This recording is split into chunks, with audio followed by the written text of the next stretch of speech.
My spirit is infinite. I don't waste moments on what's insignificant. Moments move different when you discipline. Silence teach lessons they never mention it. My bloodline needs healing. I'm reaching for magic beyond what's indigenous. Not just the drums or the rituals, but the knowing that live in the sinew and ligaments. I walk slow, but I ride. Happy Wednesday, everyone, and welcome back to another round of My Patriot Report Live. I'm the bridge connecting the next generation to federal contractor. I am Ratwan Hill. And with me, I have the man, the myth, the legend. And if you don't know who he is by now, you might want to ask ChatGPT, Mr. Walter Cotton III. Mr. Cotton, how's it going? It's going well, but I'm a little bit confused, right? I thought we were out of all of the actions in Iran, and I woke up this morning and I'm hearing some rhetoric. Are you hearing the same thing I'm hearing? Yeah. And that's what, was one of the things I wanted to talk about. I didn't want to bring up about the Knicks situation. That was wild as well. If one loss caused that, man, I would hate to see if they lost the finals. Man. What happened? What happened? Man, those Spurs fans were getting terrorized, and it wasn't their fault. Different energies, different communities say, because this person showed up. You must have been watching some Texas news channels. That could be the thing, attacking the good old Texans. But yeah. But yeah, it was an excellent game, and I'm looking forward to the remainder of the series. I really think the kid Wemby came of age during that game, and absent that, New York would have swept them.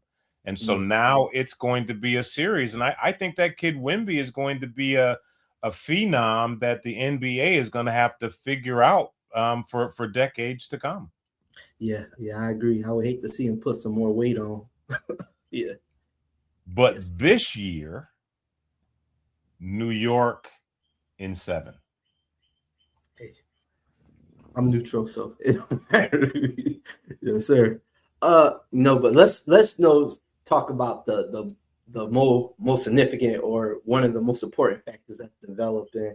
And we were celebrating that they brought our carrier home with our troops, and we was House passed the War Power Resolution Act, and we were waiting for Senate, or we're still currently. Well, that's the problem, right? See, that's the problem. The Congress has not taken the reins here, right? And so they know that this administration loves the color as close to the line or outside of the line as possible. And so the reason that the president said the House's passage of the War Powers Resolution was of no matter, it's because in his hallucination, in his belief, the Senate was never going to ratify it. This is our opportunity as we, the people, to show that our constitutional republic still works by reaching into the Senate and causing them to adopt that resolution as passed in the House.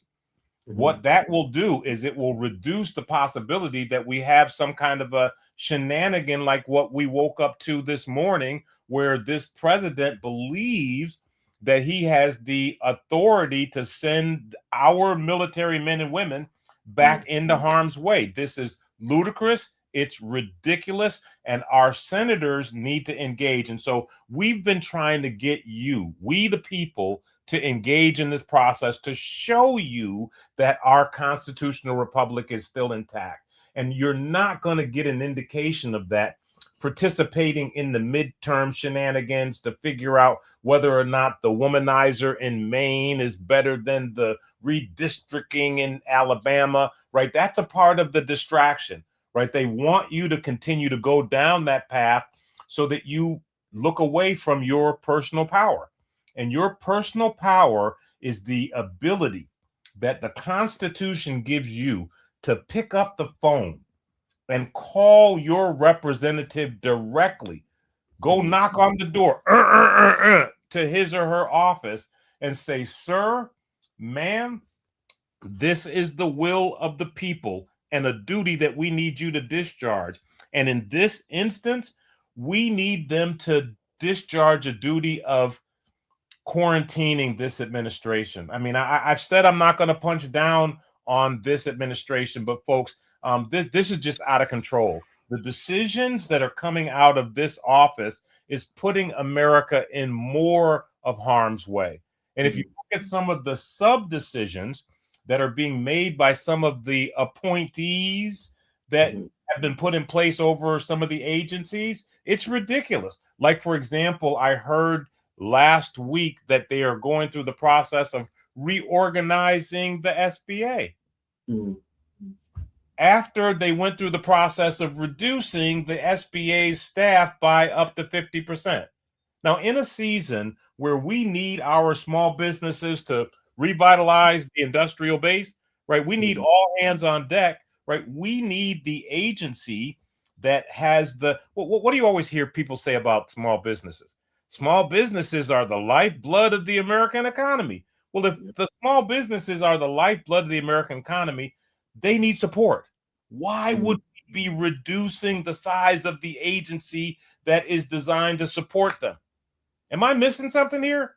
Yeah, and I want to stop you right there because when we look at all the events, we know it's certain communities that say this is not a attack on small businesses, or this is about efficiency or whatever. But I don't know. It seems like now it looks like it's an actual attack on small businesses from my perspective. If the SBA is being reduced and reorganized and all the socioeconomic statuses are being most socioeconomic statuses are being disrupted, it does seem like a more of an attack on small business from my perspective.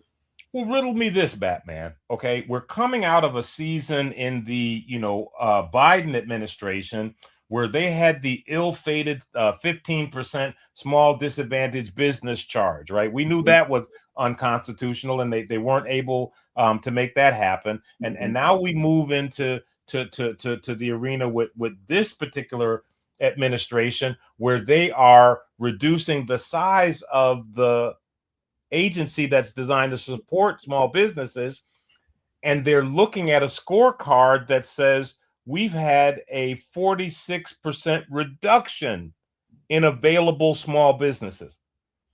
That reduction reduces the agility of the federal agency and forces them down this consolidated. It forces them down this bundled large business lane. So my question is this intentional? Is this by design? Is there a quiet component of the president's management agenda that's designed to emasculate the small business community, therefore put all of the work in the pathway of large businesses? Hey, looks like a duck to me. Quack like a duck. I think that it may be a duck. And if we, the people, don't engage, we're going to wake up one day and we're going to find our small business community emasculated, decimated more than it was during the COVID administration by policy. By policy. So it's important, it's critical for every true patriot that's within the sound of my voice to wake up and get engaged and start putting some efforts in place to quarantining the actions of this administration. I mean, it's just bananas. It's bizarro. We have a $38 billion Defense Production Act authorization that was created. And that authorization was created to reshore the manufacturing that we need for this nation and so on and so forth. Why was this president's first utilization of that production act to fund outdated fossil fuels? Why was it a $700 million investment to fund outdated fossil fuels?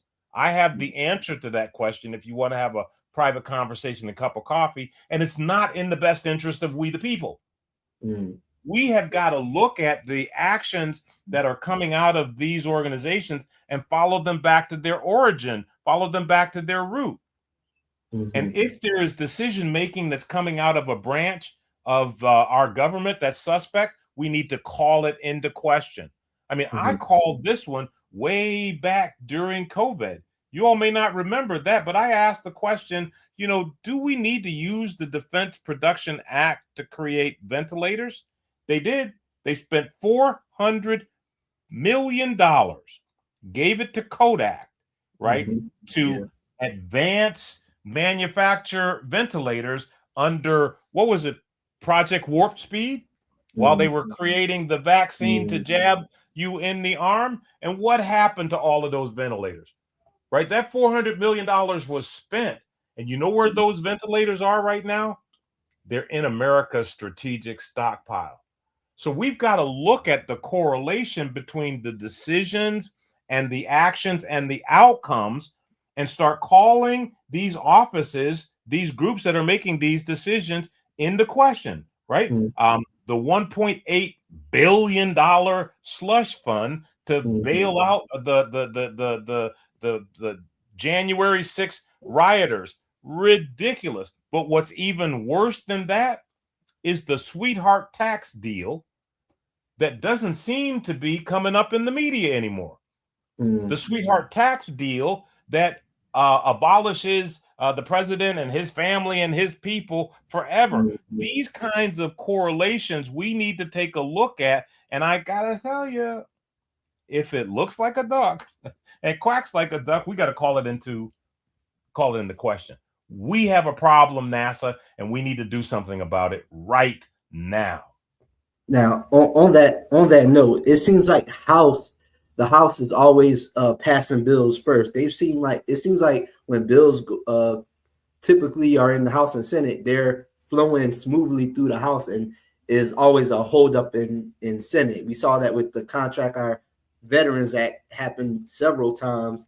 Then we see with this action, is that a reason? Is it a reason why it's like that? Or yeah, there's a reason why. Yeah, because the invisible hand of big business has gotten into our political lanes. It's gotten into our political offices. And so we've got these political action committees that are pouring money into the selection of who the candidates are. And so these offices in the Senate have been stacked. They've been stacked with people that have special interests. Hang on just a minute, folks. They have these offices stacked with special interest politicians. And so they know how these individuals are going to vote against a bill that comes out of the House. And most people don't realize that bills are designed to actually be originated in the House and then move to the Senate for ultimate ratification, because the House of Representatives, right, those are the people that the members of Congress, if you will, that are closest to the people. And so the 100 senators that we have that are designed to represent every county in the nation, right, that is a body politics that was easily usurped by the invisible hand of the lobby. And so now they can predict within a member how votes are going to go. And that's where we are encouraging the true patriots, right, to reclaim our time. Right, we're encouraging the true patriots to get involved in the political process so that we can stop these shenanigans. We can make the selections of people who are going to do the people's business. And it starts right now with this issue. It starts right now with the issue of not allowing another American to die on foreign soil for shenanigans. It starts with that issue. Then it moves on to doing what's in the best interest of these United States with the taxpayers' dollars in terms of making America financially sound again, making America fiscally sound again. Stop throwing resources out to manage pet projects, right? Like right now, our strategic petroleum reserve is being drawn down to zero. That is crazy. It's absolutely ludicrous. What's the strategic advantage in doing that? There is no strategic advantage in doing that. And the economic downstream consequences are both recessionary and depressionary. And so if we've got decision makers and leaders that are making this kind of decision that a fifth grader would not have made, we've got to ask ourselves, what's the purpose? Like, why is this happening? Is this happening by strategic accident, or is it happening by strategic design? Everything within my spidey senses is telling me that this is a purpose-driven plan. Absolutely, absolutely. Now, before I segue to the next topic about things that seems like it's strategically designed, I wanted to say that what we're demonstrating, or what we're asking the audience to demonstrate, is that they do have the power, and and we're demonstrating that power by asking everybody to ask their Congress to co-sponsor the Contract Our Veterans Act and Veteran Member Business Loan Act. And what that does is allows us to be more engaged in the political process and controlling where directions go. And it also shows us that we do have the power, and that we don't ultimately have to let these things happen to us.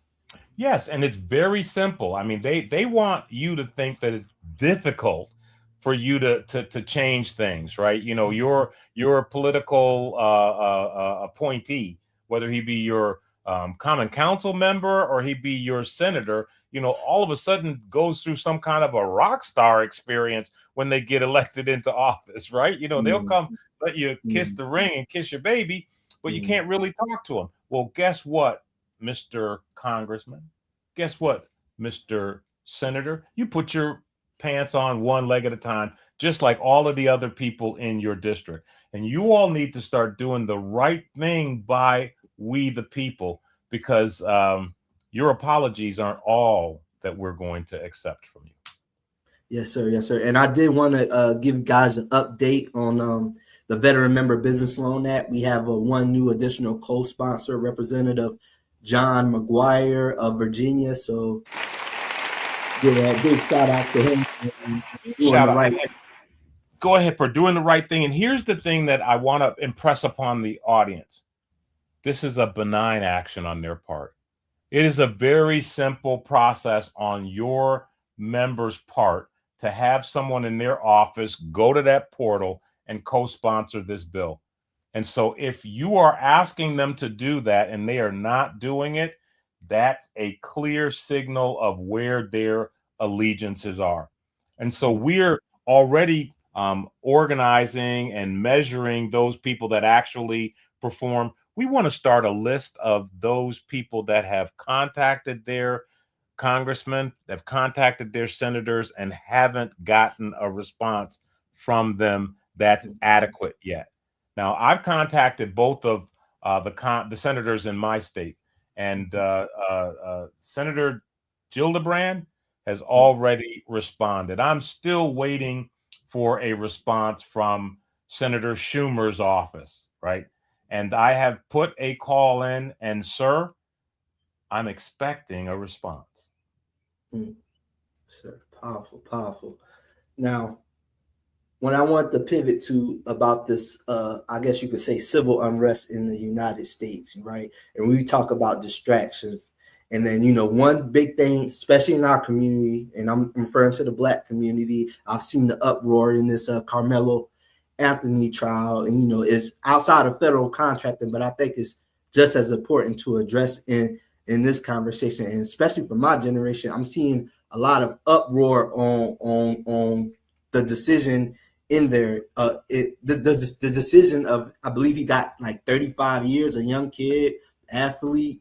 You know, everybody's in an uproar. And, you know, what I think about in this first, what I think about is the powernomics and being able to have influence in the political aspect. And the fact of the matter is that, okay, let me ask this question before I make that assumption. Do you think that us having more of a say-so, or more involved in the political process, we would have been able to have a better say-so in that? Or or even having the jury more organized in a way that, or could you just explain that process and what happened? Was it anything that we the people could have done to shape that outcome differently? Is it justified? Well, I see that you've got some emotion vested in this particular issue, right? Mm-hmm. Am I right or wrong? No, no. I don't have emotion. I guess the emotion not coming from the issue, but I guess the response from our people. And what response from our people? Because maybe I haven't followed the popular media. I've seen some of the traditional protest that comes after a verdict like this, but I haven't seen the riots in the streets and polarization of that nature. It's more just anger and uproar. People voicing their opinion on social media about the outcome of it. So it's more just of a anger outcome and not an actual like solution, because this has been always happening unjustly or justly. Yeah, and in this particular instance, we can't split hairs.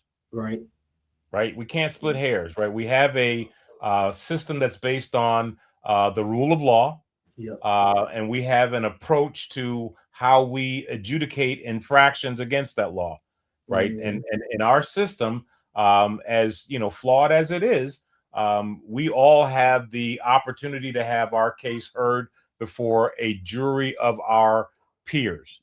That's true. And once the jury of our peers have heard the evidence and they've made a decision, that decision stands pending appeal, right? So there is a remedy, even in the event that our system goes wrong. And so right now we have a situation there in regarding that Carmelo Anthony case, where the jury has decided that the young man's action requires a particular treatment. The opportunity now is for that family, for that community to appeal that decision and move forward. But we can't have a fair weather view of our political system, right?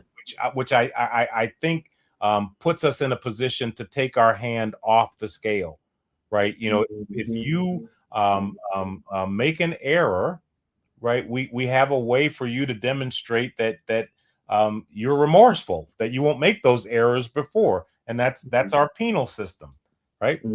And so we need to let that system play itself out. We don't need to be reaching into that system and unilaterally pardoning groups of people just because it's our own personal preference, right? That's why we have a constitution that sets out the standards, it sets the frame within which we operate, and within the bounds of that constitution, we've created a body of laws that govern us. We have to adhere to that body of laws, and we equally have to understand it so that we can learn how to use it to our advantage. In this particular instance, we the people have the power to control the direction of this nation.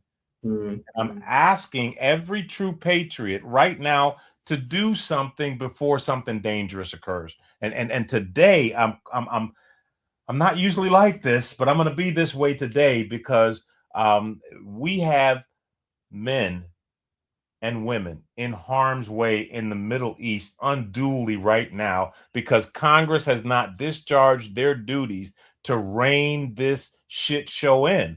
And I'm encouraging every patriot that's within the sound of my voice, even if you don't go for the contracting with our Veterans Act and you don't go for the Veteran Members Loan Act, contact your senator today and say, Mr. Senator, Madam Senator, adopt the House's War Powers resolution today so that we can, at a minimum, eliminate the possibility that another serviceman or woman will be killed or injured.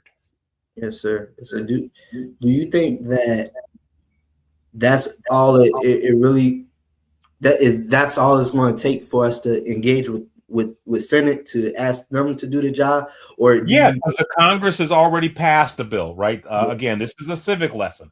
Congress has already passed the bill that requires the president to come talk to them before they take any additional actions, right? He's already indicated that he thinks he can do whatever he wants. I mean, they asked him when it came to the White House, whether he had the authority, and the example that was placed in the hearing was, does the president have the authority to go and tear down the Statue of Liberty without asking permission? And his lawyer said yes, right? So obviously we have a executive branch that has a hubris around their ability that needs to be reined in. So it's absolutely critical that our senators do the right thing by the men and women who are serving this great nation right now. Not to do that would be uncivilized. Yes, sir. Now I want to play just a good cop, bad cop. I know we don't do scenarios. We like to do absolutes, but what would be the next plan of action if we do our part and it's just Senate not, for whatever reason, strings that's controlling them? What should be our next plan of action, or what should be our next thought process in how we insulate America from the executive branch?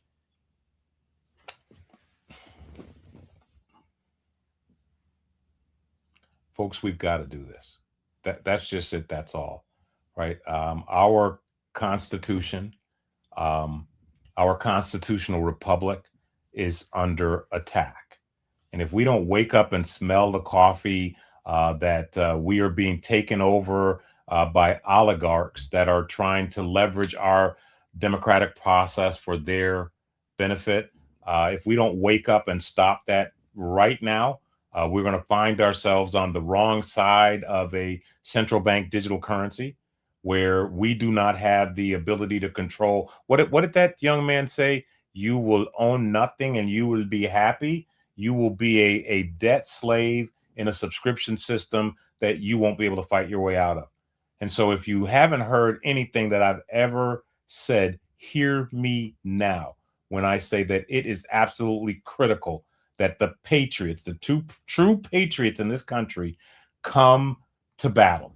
They come to work on behalf of we the people and cause this Congress to take actions that are in the benefit of the American citizens right now. If they don't demonstrate this now, folks, I'm sorry. I'm sorry. I'm sorry. Man, It could be time for a revolution. Those powerful words. So guys, please, I'm going to reiterate the fact that you have the power, and what we like to do is to demonstrate that power. And we're demonstrating that power by asking you guys to join us and asking your Congress to co-sponsor the Contract Our Veterans Act and the Veteran Member Business Loan Act, as well as asking Senate to do the right thing and pass the War Powers Resolution Act so we can rein this in and try to change the trajectory of this depression that we're rolling full steam ahead into. Yeah, and again, it's a matter of trend analysis, decision making, right? And unfortunately, I've been watching the trends of the decisions that are coming out of this executive branch and the offices that are supporting. I'm sorry, I just see something that needs to be curtailed. It needs to be reined in right now. And I'm prayerful that we have enough true patriots out there that smell what I'm cooking. Yes, sir. Absolutely. And guys, on that note, catch us in the same place, same time on Friday. I am Ratwan Hill, and that is the Mr. Walter Cotton III. Until next time.